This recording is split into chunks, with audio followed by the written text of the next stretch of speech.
चंद्रशेखर आजाद, जिनका असली नाम चंद्रशेखर तिवारी था, भारत के स्वतंत्रता संग्राम के महान वीर नेता थे।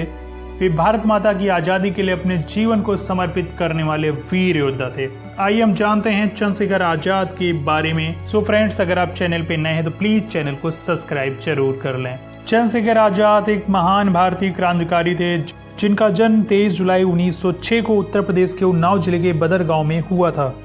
उनके पिता पंडित सीताराम तिवारी और माता जगरानी थी। पंडित सीताराम तिवारी तत्कालीन अलीराजपुर की रियासत में सेवारत थे, जो कि वर्तमान में मध्य प्रदेश में स्थित है। और चंद्रशेखर आजाद का बचपन भावरा गांव में बीता। उनकी माता जगरानी देवी की जिद के कारण चंद्रशेखर आजाद को काशी विद्यापीठ में संस्कृत अध्ययन करने के लिए बनारस जाना पड़ा।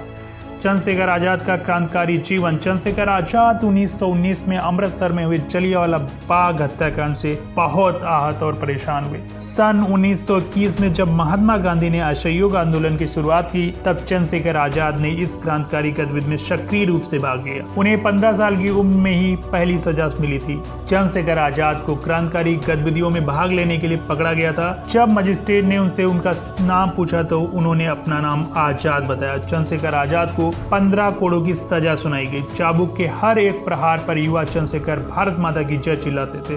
तब से चंद्रशेखर को आजाद की उपाधि प्राप्त हुई और वह आजाद के नाम से विख्यात हो गए। स्वतंत्रता आंदोलन में कार्यरत चंद्रशेखर आजाद ने कसम खाई थी कि वह ब्रिटिश सरकार के हाथों कभी भी गिरफ्तार नहीं होंगे और आजादी की मौत मरेंगे। असहयोग आंदोलन के स्थगित होने के बाद चंद्रशेखर आजाद और अधिक आक्रामक और क्रांतिकारी आदर्शों की ओर आकर्षित हुए थे। उन्होंने किसी भी कीमत पर देश को आजादी दिलाने के लिए खुद को प्रतिबद्ध किया। चंद्रशेखर आजाद ने अपने सहयोगियों के साथ मिलकर ऐसे ब्रिटिश अधिकारियों को निशाना बनाया जो सामान्य लोगों और स्वतंत्रता सेनानियों के विरुद्ध दमनदारी नीतियों के लिए जाने जाते थे। चंद्रशेखर आजाद काकोरी ट्रेन डकैती 1926, वायसराय ट्रेन को उड़ाने के प्रयास 1926 और लाहौर में लाला लाजपत राय की मौत का बदला लेने के लिए सांड्स को गोली मारने 1928 जैसी घटनाओं में शामिल थे। चंद्रशेखर आजाद ने भगत सिंह और दूसरे देशभक्तों जैसे सुखदेव और राजगुरु के साथ मिलकर हिंदुस्तान समाजवादी प्रजातंत्र सभा का गठन किया।